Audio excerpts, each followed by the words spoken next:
PEPMI sampaikan ada perawat yang terinfeksi dan meninggal akibat COVID-19. Fokus menangani pasien yang suspek maupun positif COVID-19. Seorang perawat meninggal akibat terinfeksi virus tersebut. Hal itu disampaikan oleh Ketua Umum Persatuan Perawat Nasional Indonesia Harif Fadilah Harif. Mengatakan, ada satu perawat yang sudah dinyatakan meninggal dunia oleh pemerintah ketika menangani kasus COVID-19. Yang pasti yang sudah diumumkan oleh pemerintah baru satu orang perawat yang sudah meninggal. Ucap Harif saat konferensi pers di kantor PB Ikatan Dokter Indonesia IDI. Jakarta, kemarin 17/3/2020. Kabar tentang seorang perawat berusia 37 tahun asal Kabupaten Bekasi sebagai suspek corona yang meninggal dunia menyeruak akhir pekan lalu. Perawat sempat menjalani perawatan selama 3 hari di rumah sakit tempatnya bekerja. Perawat itu kemudian dirujuk ke RSP Sulianti Saroso, Jakarta Utara, namun belum sampai 24 jam di RSP Sulianti Saroso, ia pun meninggal dunia.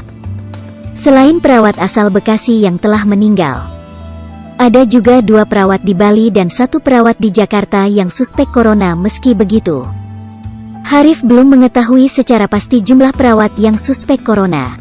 Yang lain itu masih dalam dugaan suspek. Di Bali ada 2. Di Jakarta ada 1. Ada juga di beberapa tempat, makanya dibutuhkan keterbukaan nama dan alamat, lanjut Harif. Bukan hanya perawat saja, peserta didik dokter spesialis juga ada yang dilaporkan positif COVID-19. Kami dapat laporan ada peserta didik dokter spesialis 3 orang. Yang dilaporkan positif corona ini hanya laporan. Kami lagi telusuri kebenarannya. 3 orang peserta didik dokter spesialis ini menjadi garda terdepan menangani COVID-19, kata Ketua Umum Pengurus Besar IDI Daeng M. Fakih.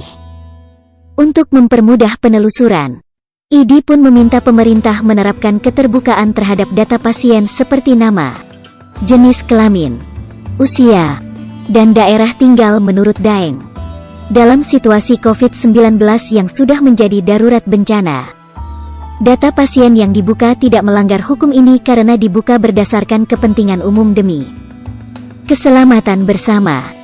Sekretaris Satgas COVID-19 IDI Diah Waluyo ikut mendorong transparansi data. Sampai saat ini, kami masih meraba-raba semua dan mencari data perawat dan tenaga medis, baik yang meninggal maupun terinfeksi COVID-19.